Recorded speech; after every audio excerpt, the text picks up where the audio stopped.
Good morning, everyone. Welcome to Phillips Arena. Welcome to Atlanta for a great day in Hawks history as we introduce our new general manager. My name is Bob Rathbun, the television voice of the Hawks on Fox Sports Southeast, and we'd like to welcome all of you here in attendance at Phillips Arena this morning.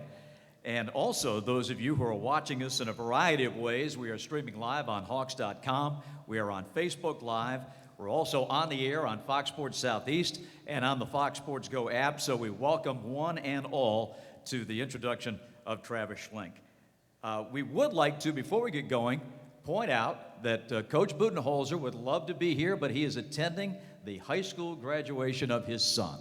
But I am assured that Coach Bud is watching on Hawks.com today and sends obviously his best and wanted to be here as well. And that his son will graduate. Yes, and we think he's on track, so that's good. We would like to welcome all of you. Our owners are in attendance as well that are here today for this great day and a very significant day for the Hawks. We would like to begin with remarks from our principal owner, Tony Ressler. Tony. Thanks, Bob.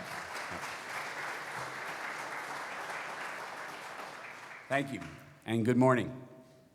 Today, we're here to formally introduce Travis Schlenk as our general manager and head of basketball operations to the Atlanta community. Travis is a critically important part of what we're working very hard to accomplish here in Atlanta, to bring a championship and create a championship caliber franchise. Travis is a high character person and an experienced leader. I'd like to highlight three areas of his background, which are, and were, if you will, of particular interest to us when we were doing our search. First, Travis held key leadership positions at Golden State. He was intimately involved in several key acquisitions and trades that helped form the team into what it is today. And as you can see from today, and from today's Golden State Warriors, he truly comes with a championship pedigree. Second, Travis started at the very bottom of a basketball franchise. He was a video coordinator at the Miami Heat before moving to a video scout, then an assistant coach, and ultimately as director of player personnel for the Warriors. He has deep, full-range experience in basketball operations, understands what a quality franchise has to be. Third, and maybe most importantly, we're convinced that Travis is an extraordinary collaborator. He leverages and will leverage our great basketball operations and great coaching staff. No one person can do it alone, and we want a team that works hard, both on and off the court. Right now, as a reputation, many people come to play for the Hawks and know that they will get better playing for Coach Bud. Soon, they will come to play for a championship. As I've mentioned previously, our ownership group is committed to providing the resources required to achieve these goals. During the interview process, Travis mentioned how he appreciated what this franchise has done in just 2 short years to become more player-friendly. A new practice facility in partnership with Emory has state-of-the-art medical staff and equipment, as well as rehab facilities, and will help this process a great deal. Our D-League franchise starting this year, before moving to a new facility in College Park, will help as well. So please understand, we're trying to do everything we can to move the Atlanta Hawks to that next level. Travis Schlenk is an incredibly important part of that process. With that, I'd like to introduce you to our new general manager. We're excited to have him. I think you guys will be soon as well. Thank you.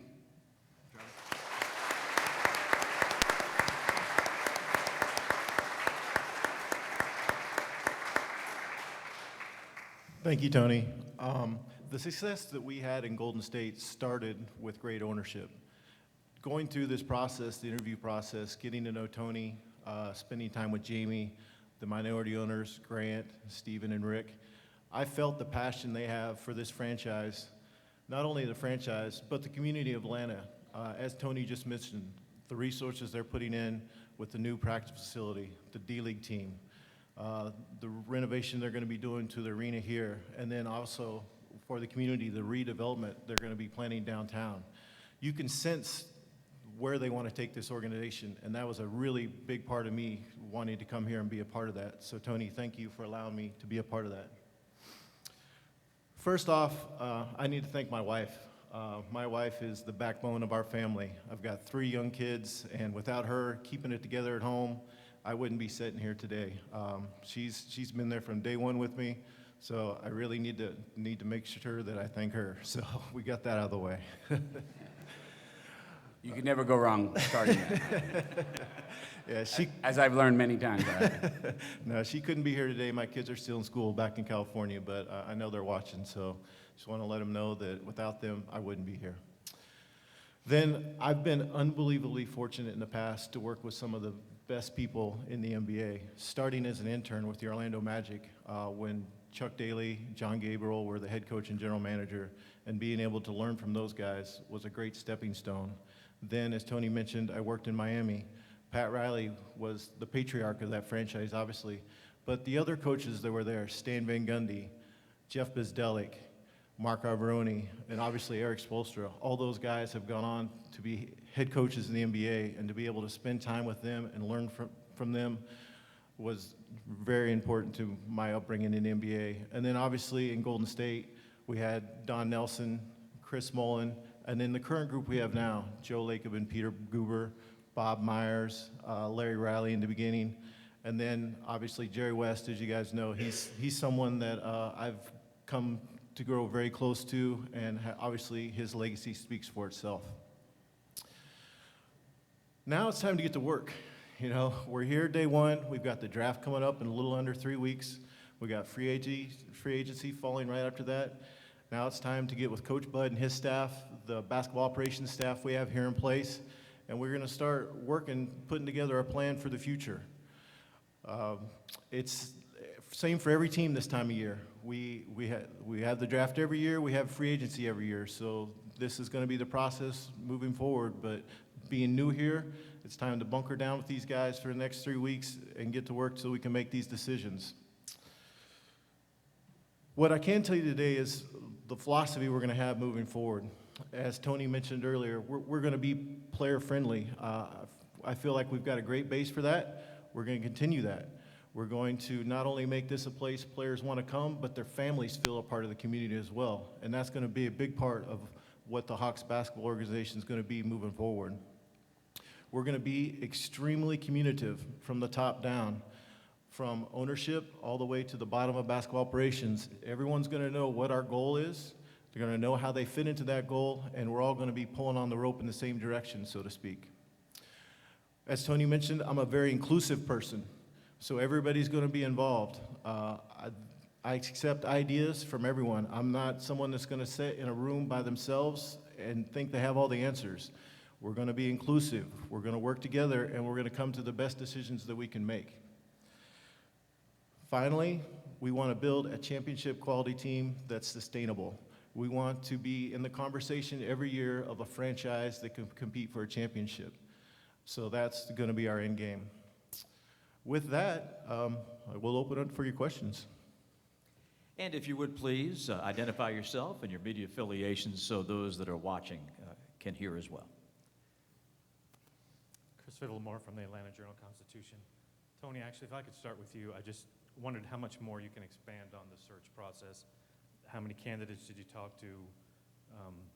What were their backgrounds, and then what was it that stood out to Travis? When did you make that decision, and how much did Jerry West's input have into? That's a mouthful, I realize. Sure. Well, under the category of what's the right thing, how much I should say about the process, Grant Hill, Rick Schnall, Stephen Price, all were part of the search committee, all owners of the Hawks with me, and have been enormously valuable in that process. I don't know exactly how many folks we met, but 8 or 10, I think, would be a fair summary. We met a whole lot of talented people some really, really strong candidates. I think the breadth of the experience that Travis had, as I said, having every job in a basketball operations, understanding what everyone does in basketball operations, having that championship pedigree, having the type of mentors and colleagues that Travis had, he separated himself in our discussions, both in his technical skills and his understanding of what it takes to build a great franchise. So I don't want to diminish some of the folks we met. Some had some extraordinary backgrounds, if you will, but we thought at least that Travis did separate himself in a meaningful way. Again, under the category of Jerry West's reference or whatnot, Jerry's a great guy and knows a little bit about basketball, and I think has an amazingly positive view of Travis, but for the right reasons. And it came across. It actually did have some influence in our process, because it's hard not to take some of Jerry's advice. You may not want to take all of it, but hard not to take some of it. So, but for what it's worth, there are a whole lot of other references that we went through far beyond Jerry. And it's rather extraordinary how consistent those references were. How you doing, Travis? Welcome to Atlanta. Brandon Leak from the Fan 680 and 93.7 FM. First, your impressions of the team as the players are under contract, as constructed as the players that you have under contract. And two, is it important for you to have a timetable for getting the organization to a championship level? Some GMs talk about having timetables and timeframes. Are you one of those? First of all, thank you. To answer the second part of your question, it took from when I got into the front office at Golden State to where we are right now, or where they are right now in Golden State, 7 years. So it's not a quick process. You know, it takes time, and the way you get there is by maintaining your flexibility, accumulating assets, and developing your young talent. As Tony said earlier, we have in Coach Bud and his staff a great group of coaches who've done a great job historically of developing talents. So we're in great shape there. We have 11 draft picks coming up in the future, so we have flexibility and assets there. So we're actually in a better place right now than Golden State was when I started there. Now, that doesn't mean that we can get there, you know, in 7 years, but we're at a good place to start building for the future right now. As far as the players on the roster right now, we have a good team here. For 10 years in a row, this franchise has been in the playoffs, so we're fortunate. Most of the time when guys take a job at my level, they're getting bad teams. I'm inheriting a good team with a nice foundation that has some flexibility, and that's what we're going to look to maintain. And as we get to a position where a trade or an acquisition becomes available for a superstar, we're going to be in position to do that. Jonathan Simmons from Real Talk Sports on WIGO 1570. I know that some of this is based on personnel, but have you and Coach Bud talked a little bit about the type of style that you want to have from the Atlanta Hawks, and if so, what is that? Yeah, no, Coach and Bud and I've had spent a few days together, you know, just getting to know each other. We were acquaintances, but not close friends by any means. But we're off to a great start on that, and we share a lot of the same philosophies. And I think, you know, the ball movement, the sharing the ball, the spacing the floor, all of those things are things that we both see eye to eye, and those will be things that we're going to look at in the future for sure.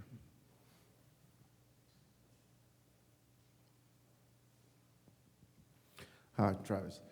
Greg Collier, Action Sports and News. I just wanted to ask you, coming into a program like this where they've had 10 years of success, do you think it's more challenging than coming in knowing that there is a level of success versus it not being there to the point where it is there, you just want to tweak it to make it to go over to the top?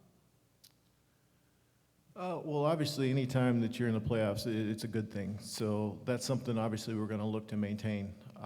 But we need to maintain the flexibility so when the time comes to strike on a big acquisition, we're ready to do that. And like I said, we feel good about where we're positioned right now. It's hard to get to a point where you're competing for a championship year after year after year. That's our ultimate goal. But we have to maintain the flexibility and the assets so we're able to do that when the time approaches. Hey, Travis, Mark Bradley from the AJC. Mr. Ressler described you as a collaborator, but it is true that you're taking a job that has, at least part of your title has been held by a guy you're going to be working with here. Do you foresee any issues meshing with Coach Budenholzer, or do you think you guys can be simpatico? As I mentioned just a second ago, Bud and I were acquaintances. We've probably spent over the last 3 or 4 days, 4 or 5 hours a day together just getting to know each other, and I have no reason to believe that there will be any issues with Coach and I. I have the utmost respect for him as a coach. I think that as an organization, we're extremely fortunate to have him because he's one of the best coaches in the league, in my opinion. I'm here to help him. It's a partnership. We're in this together. I'm not successful in my job if he's not successful in his job. And from our conversations, I know he feels the same way. So I think we're going to have a very strong working relationship.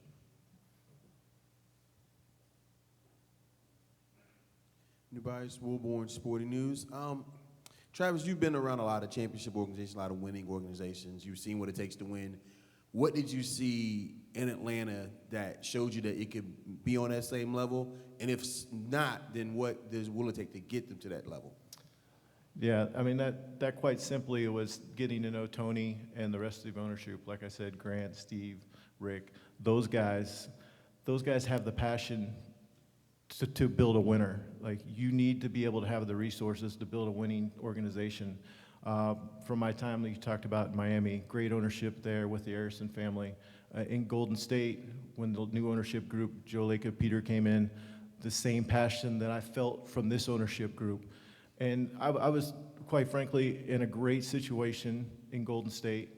And it would have taken a very good situation and a very good ownership group like we have in place here to get me to leave. And that's the simple answer. It really is. I know you haven't been on the job very long, but there's a huge decision this franchise has to make in regard to Paul Millsap. And I wonder what you can tell us about how big of a priority is that? How do you see him as a part of your future? What can you tell us about? Because that's the first of many dominoes, I would imagine. Yeah, listen, these are decisions that happen every year, first of all. Free agency comes every year. It's not like this is the only year we have free agency. Paul, obviously, is a 4-time All-Star. Arguably the best player on this team, probably is the best player on this team. So that's going to be a priority. But for me right now, I've got to get with Coach Bud and his staff and my front office staff, and over the next 3 weeks, we've got to hammer out a plan for the future. And certainly Paul is going to be, a priority in that. Nobody's Woolborn Sporting News again, but obviously, for your own self, you were watching the draft watching the college players. So how do you take that with what the Hawks have to kind of change that information and combine it with what the current staff has here as far as getting ready for the draft and free agency? Well, I think I understand what you're asking. We were a little different in Golden State. This year we didn't have a pick. So we were more focused on, second-round picks because we historically in Golden State, look to purchase picks. The draft is not an exact science. Like, there's not one foolproof way to be successful. You're going to make mistakes in it. We've always kind of said in Golden State, if we can be right 60% of the time, we've been successful in the draft. So to use the analogy, the more swings you get, the more chances you have to get hits. This year we have 3 picks. In the future we have 11 picks. So if we can be right more than we're wrong in the draft, we're in a great situation to get young talent. And as I mentioned earlier, our coaching staff historically has already proven they can develop that young talent. So that's what I mean when we have a bright future with assets that we can move forward.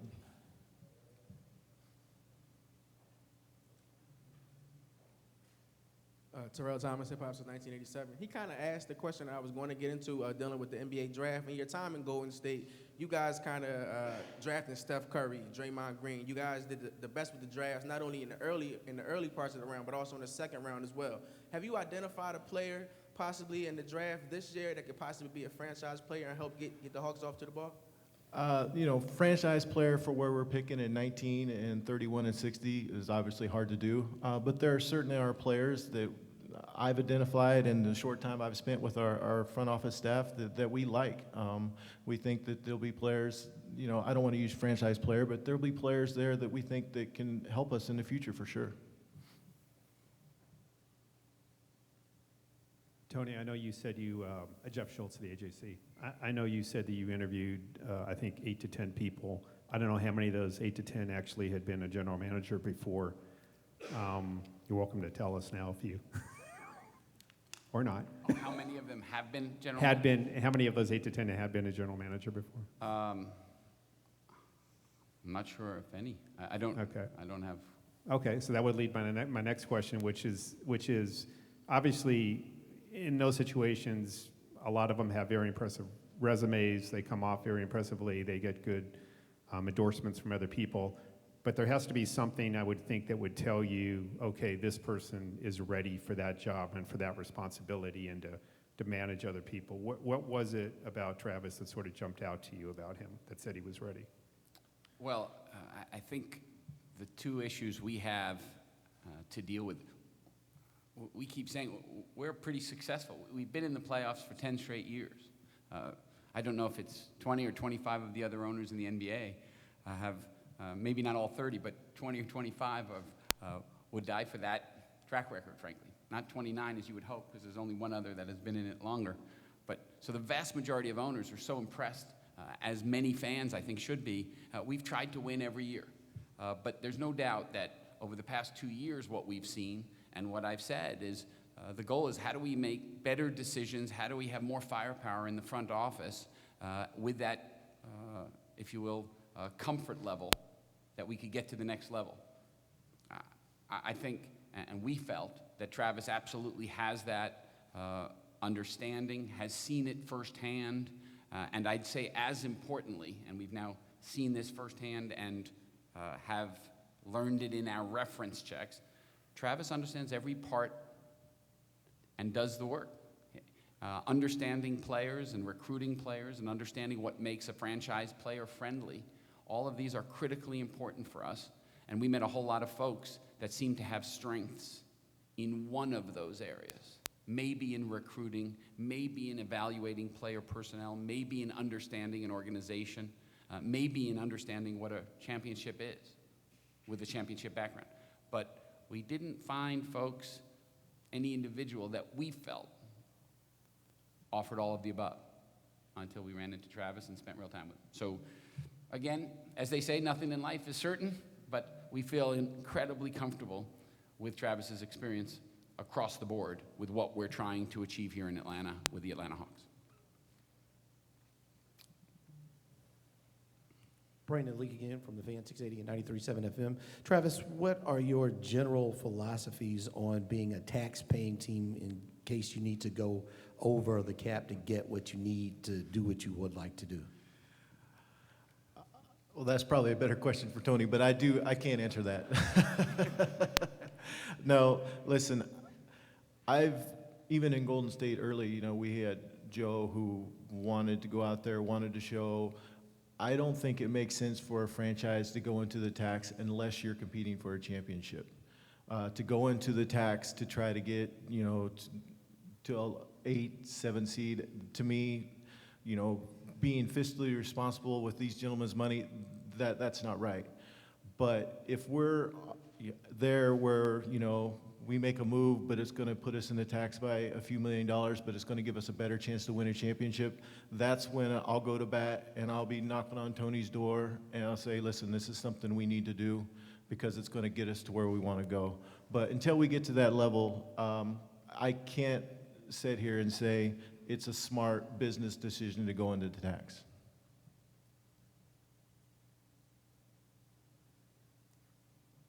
I'd share that view. Travis, great call, your Action Sports and News again. I wanted to ask you a question about what type of chemistry is required between coach, owner, and general manager to make that formula for success? It all starts with communication. You know, I've been asked this in the past. You have to have a clear line of communication from the coach, from the owner, and from the general manager. And really, that's a big part of my job, is to maintain that communication, keep those lines open. But when you start to see a breakdown in that communication, that's when you start to think things go off the rails. So it's extremely important that everybody's on the same page and you have that communication. Tony, Zach Klein from WSB. Welcome to Atlanta. What questions or reservations did you have from the outside looking in that you, when you visited with Tony, that he kind of calmed you down or made you whole? I wouldn't say reservations that I had, but like I stated earlier, when I got to meet Tony and the rest of the group, I felt extremely comfortable with them, and you could tell the passion they had for the city and the franchise, obviously. That's just, having been with Golden State and Miami, like, it's unbelievably important to have an ownership that's invested and cares. And that's something I felt right away from all four of the guys that I met with, you know, Grant, Rick, and Steven, and then obviously Jamie, who I met with Tony later on in the interview process. There's just no doubt the communication process, except for maybe during games, where if Dominique's not speaking on the television, maybe I'll go to Dominique and ask him what he sees, but being able to text with your GM and being able to complain about what you see or be excited about what you see, but you can't communicate with your coach during the game, so you need someone. But communication is of critical importance, and I think we're going to have that and improve that dramatically. Great, gentlemen, thank you very much. Travis, congratulations, and welcome to you and your family to Atlanta. Thank you. It's a thrill to have you here.